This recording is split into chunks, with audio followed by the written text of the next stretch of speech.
Hello everyone, if you're here, it means you like Dr. MYLES Munroe. Our job here is to share simple messages from him with the world. Subscribe if you wish to watch his life-changing messages. Today we are talking about his teachings on sexual corruption. Marriage is not only about rings and exchange of vows but about blood.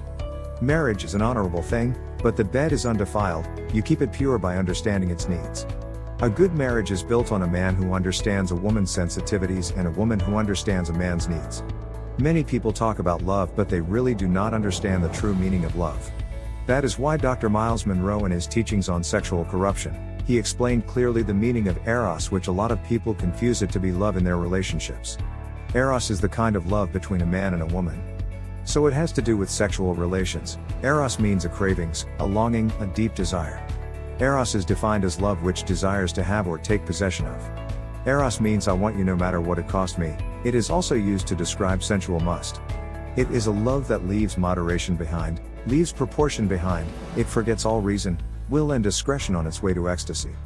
It completely violates the other for self, it has no sensitivity, all it wants is to satisfy itself. Eros was profusely used by the Greeks, and they named one of their gods, the gods of fertility Eros. The Greeks were very much delighted about bodily beauty and sensual desires, their whole society was built on physical appearance of Greek arts. They considered the human body the climax and the apex of creation, they were into the human body, they could describe every part or sculpture the human body. Now because the human body is very important to them they say that the god of Eros, which is the god of sex, the god of cravings and longing, had to be satisfied, so they named him Eros, and that is where we get the word erotic from. The Greeks had the desires to go beyond normal human limitations in order to obtain what they called perfection, and because of this drive to exceed human limitations, they developed a fertility cult which is built on fertility, which means intercourse. The ability to reproduce the reproductive organs is at the center of the cult. Eros in nature is considered a spiritual and physical unity with the gods, and they say that if you want to become one with the gods, then you have to do erotic activities. The Greeks developed it into a science. When the Romans came in they did not destroy it, they just subjugated it, and they used all the knowledge to develop their society. The Roman Empire, that was known as the greatest empire, the Pax Romana, fell because of sexual corruption. It is said the fall of the Roman Empire was right below the waist, meaning sex or sexual corruption. Drive. MYLES Munroe says that, there is no divorce after marriage. When God joins you together, let no one put asunder, even the pastor or the judge, or an ex or anybody else. The only ground for a divorce is adultery or sexual corruption. There is no excuse whatsoever. Matthew 19 verse 9 says anyone who divorces his wife except for marriage unfaithfulness and marries another woman commits adultery. You can't say that I don't love him/her anymore, I want a divorce, or we outgrew each other. It isn't qualified. The only way out of a marriage is adultery. The reason is because when two people get married and they consummate that marriage, blood is spilt and there is a blood covenant. Dr. MYLES Munroe fiercely condemned homosexuality, referring to it as a massive deception dismantling the very core of the natural existence of humanity. He says two men cannot consummate a marriage and two women cannot consummate a marriage because blood is not spilt during sex and there is no blood covenant. Sometimes people get married for the sake of getting married.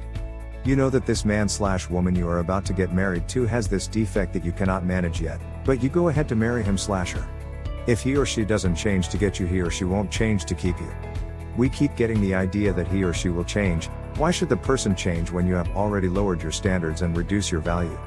You find yourself locked up in this marriage because you were old and insecure and you needed a wife/husband badly.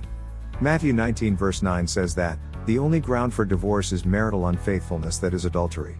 While in verse 10, the disciples said to Jesus, if that is the situation between a man and his wife, then it is better not to marry. That means the disciples understood him as God has no tolerance for excuses like we grew apart, I don't love him/her anymore.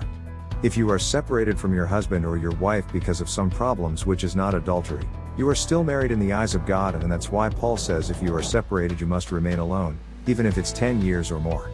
This separation is pushing you or your partner to commit adultery, which gives grounds for divorce.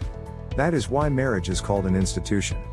If you are being physically abused or maltreated in marriage, it's better to leave, because if you stay in that abusive environment you may be destroyed psychologically, mentally, and you may be killed, or you can kill your spouse. It is better to live healthy apart than to stay in a bad marriage. But you must remain single as long as your spouse hasn't committed adultery, because in heaven you are still married.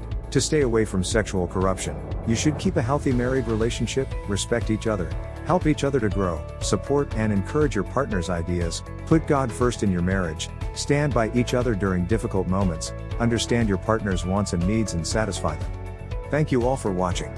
We hope you've been blessed by this video. If you felt encouraged, please share with others who might equally find it encouraging. And also subscribe for regular updates.